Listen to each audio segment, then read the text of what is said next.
I thought it was really profound. I think that meeting women who have walked through similar things in life seems to always make me realize I'm not alone, because losing a mother is different. Losing a father is different, right? But losing a child is horrific. And to keep going after that, to hear someone say, you know, I'm mad at God takes courage, because then everyone knows God running this world and you. And you don't want to, it's almost like you don't want to get disciplined by him when you're telling people that. But I think she helped me. Even hearing some things she said today made me realize that you could always think you've been through a lot till you hear somebody who's been through more. Yo, so I just want to add to that, because so, you know, Dr. Letitia Scott Jackson and also Dr. Cynthia Williams both lost a child. So, you know, it's significant to me hearing you say losing a parent is different. And it is, because it's a loss. However, I think it that's kind of like the natural state of being, right? We expect our parents to go before us, right? Now, I haven't experienced that, and I pray, and I've talked to my children about this before. Obviously, I pray I never do. I tell my children, I joke with them like, yo, y'all gotta bury me. Like, y'all have to see me die, because if y'all don't, then that means I saw one of y'all die. So that just hit me just now that you just said that. What you said, you said it's different, but you said losing a child is horrific. And wow. Because I've lost all three. I've lost all my grandmothers. I've lost all my grandfathers. I've lost my mother. I've lost my father. And I've lost my son. But aunties and all of them, everybody's still living.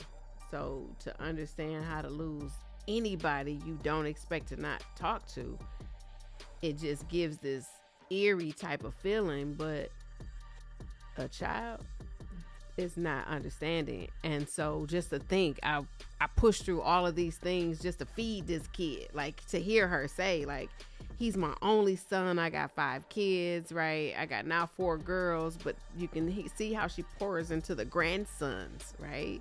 Because the Boss Brothers are kind of getting to that point, right, where they're so dope, because it's like that was her only son, and have God given her 2 grandbaby boys. That's right. God, so you look at it in one instance like it's a loss, but the game. Yeah, the game we not really ready, and we don't see it. But when you stop, pause, and hear what God is telling you, you automatically know, dang, I was mad as you took my baby, but the joy, and I'm not a grandparent yet, I don't know, I can't wait, but the joy of being able to have 2 little boys and you lost one has to be profound inside her soul. Yeah, I just got an idea about that too when you just brought it up. Pittsburgh to Earth, and you and Dr. Letitia Scott, obviously you know where I'm going with that. All of y'all lost their sons. That's crazy, but it would be dope to get y'all together.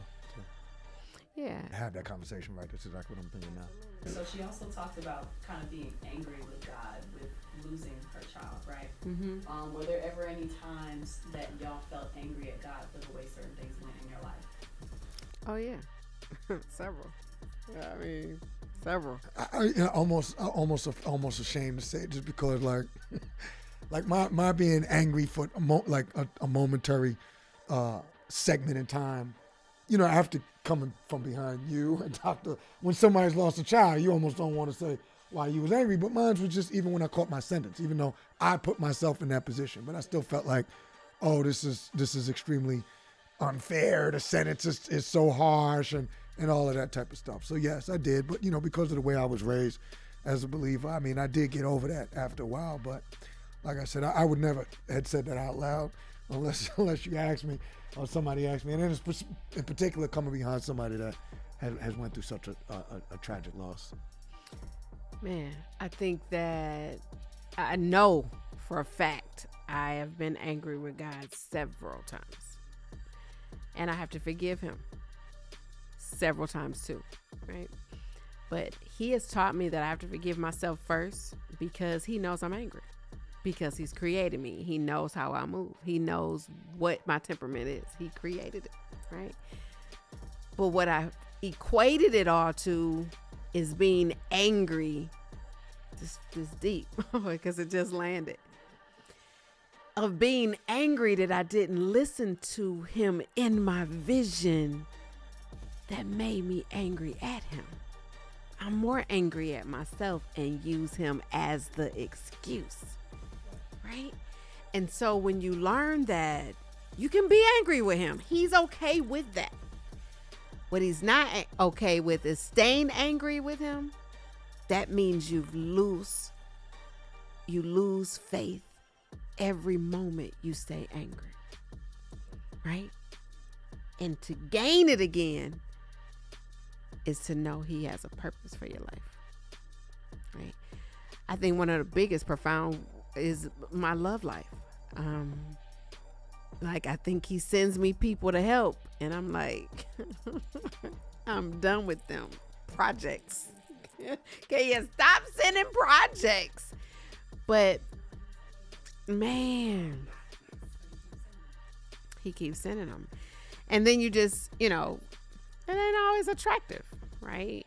But so you think you're ready. And then when I meet someone and I know that I'm not, I just say, okay, I'm not. But those are the things. I think I'll be angry again, more at myself. Just to use it. Child relationship between ourselves and God. Yeah. And it's okay to be upset with him, but he was just that father trying to tell you, hey, no. Yeah. end up like this. And Dr. Letitia Scott said she had a dream 3 nights in a row that she was going to do this. I thought that was pretty deep too.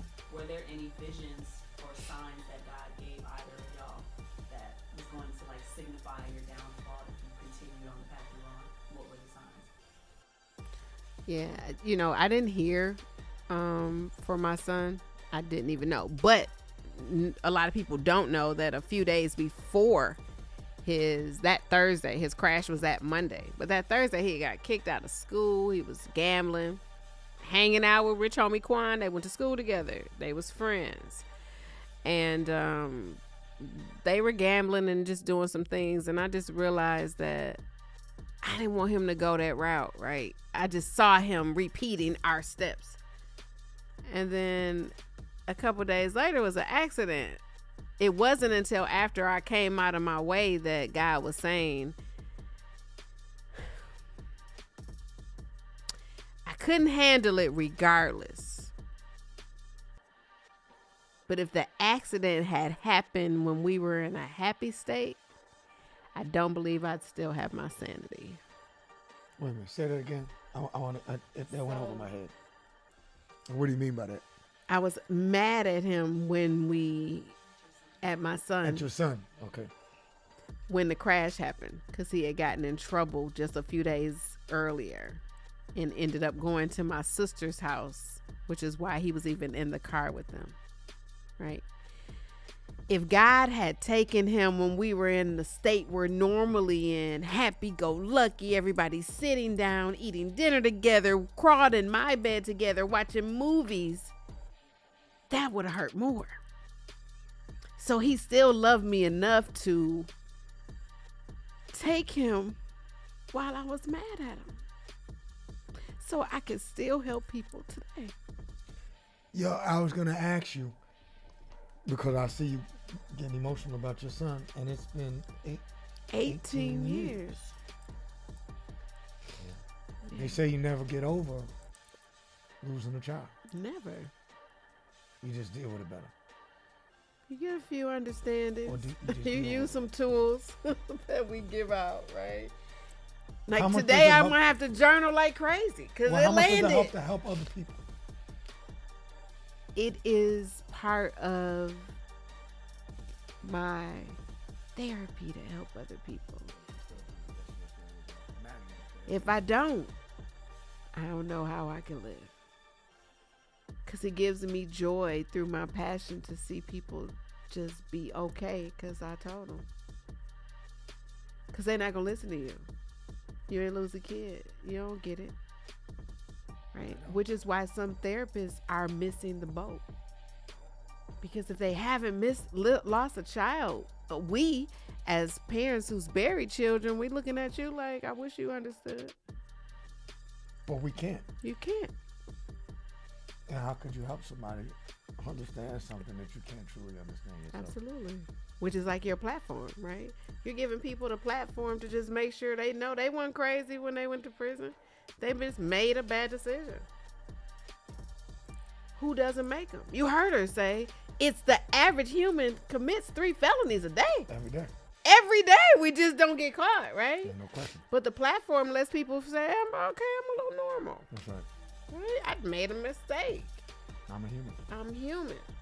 So is there also a little frustration there too? Like you had to go through these things to be so good at what you do to help others. That's a fact. And guess what I call it? Purpose.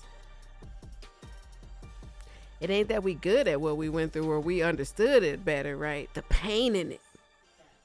Yeah, that pain in it is a thing to you that makes you say, I don't want you to go through that. You know what I mean? Right. Like, ooh, let me, right? Because it's like you go to a funeral of your cousin who your mama just dragging you along. You don't really care too much, but you crying because somebody else crying. When you love people, Yeah. you don't want to see people hurt. Right. And when you feel that type of pain, Yeah. you truly do not want to see other people have to experience that because you already know.